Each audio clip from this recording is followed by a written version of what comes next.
My name is José Madeira. I'm Managing Director of the State of Georgia office in Sao Paulo, Brazil.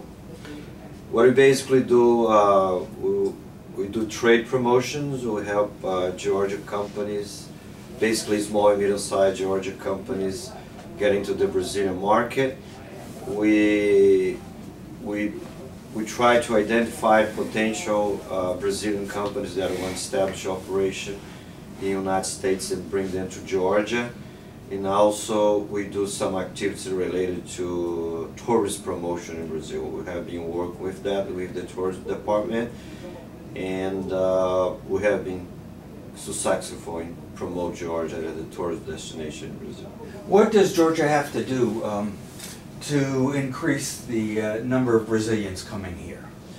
Well, actually, the statistic that we have, the numbers that we have, it's just great. Brazil is number 4 in Georgia now. And it's not really a very well-known destination in Brazil. That's what we're doing right now. We work with tour operators. We're planning to do like fan tours to bring travel media, tour operators, travel agents to Georgia, and to visit Georgia, create travel packets, and get to know the state better. But the numbers in Brazilian travelers to Georgia is impressive. We are number 4, so we expect like to be second. Describe the situation in Brazil today, particularly as it compares to years past. We're living time in Brazil now that's unprecedented. We never had something like that before. Looks like everything is working out now. But what happens is that we are receiving like a very, very large amount of foreign direct investments. So that goes to oil and gas exploration. Just Petrobras invests like $220 billion in offshore oil exploration in the next 2-3 years, and a lot of foreign companies come to explore oil and gas on the Brazilian coast. Also, we have a lot of projects related to agriculture, mining. We have the World Cup that's going to be hosted in 12 cities. Olympic Games, and we have a balanced budget, so the country is attracting a lot of attention because the potential for growth for the next, I would say, 2 decades it's very, very good. This is totally unprecedented from your perspective. Yes, because what happens in Brazil, if you go back in history, Brazil used to have like a big problem with foreign debt. That has been worked out. The Brazilian foreign debt today it's compared to the GDP is very, very it's like below 40%. So it's a very, very good numbers.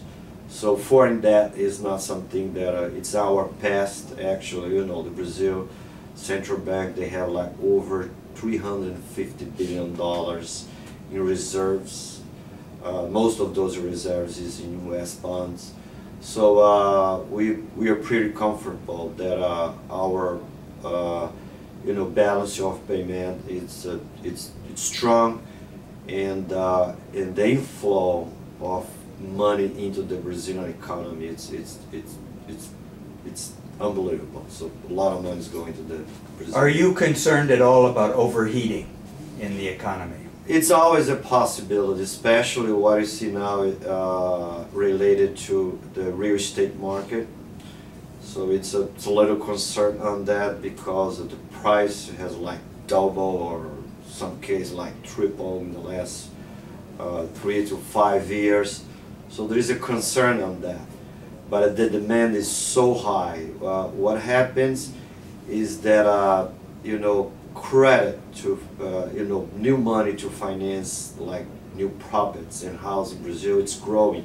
Still, despite being very, very small compared with the developed countries, we're just talking about like 4% of the Brazilian GDP it's available to finance real estate.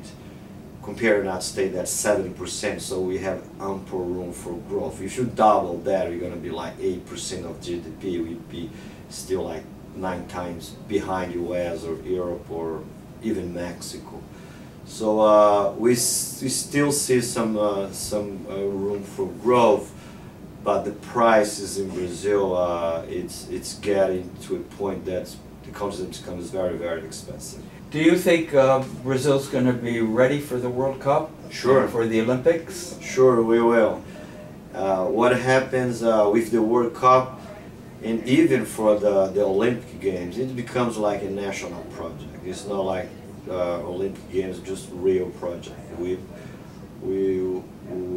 work, everybody's work to make the Olympic Games very successful in Brazil.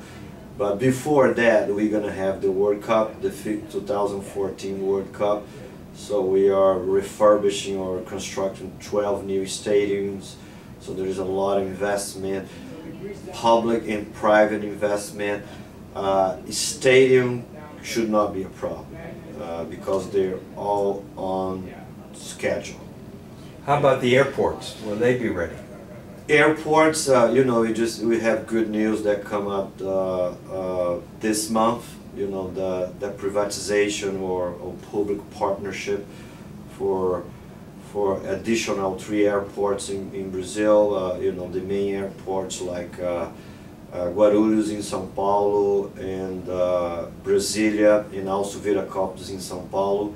So those improvements and new terminals should be done before the World Cup, and we expect that they're going to be very successful because we're going to see private investments and the consortium. They have like partnership with international airport operators. So if you just talk in terms of those 3 airports, we talk about 30% of the Brazilian passengers go through those 3 airports, and about 60% of cargo. So it's I think we are in line, and we expect 2 additional airports to be privatized. That's Rio, Galeão, and also Confins in Belo Horizonte. So we'll be in good shape for the World Cup and the Olympics. Because of Hartsfield being here, there are a lot of Georgia companies that have been involved there. Are there opportunities for Georgia companies in the privatization of the airports? Absolutely.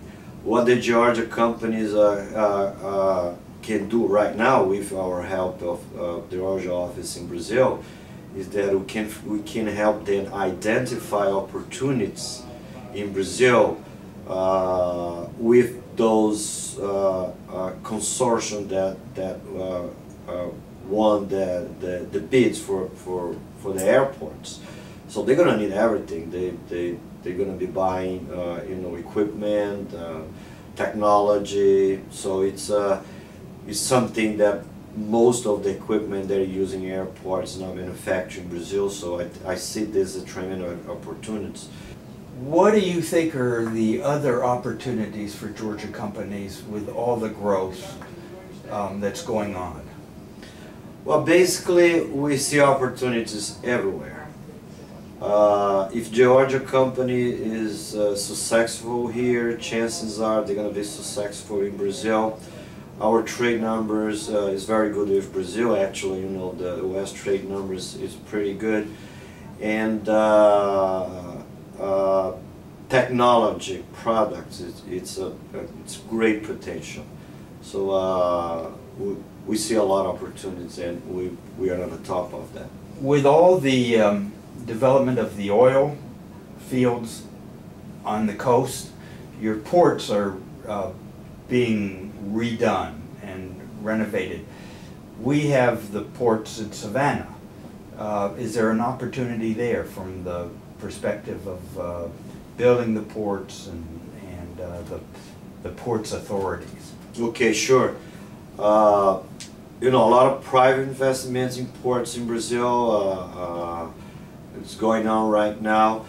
I believe the opportunity is not like in building itself the ports, but providing products and service to those companies that are building the airports, so the ports. So yeah, there's opportunities, and I think we should pursue those opportunities. You know, to bring. We know that Savannah, they have a very good operation here, and we see opportunities in that too.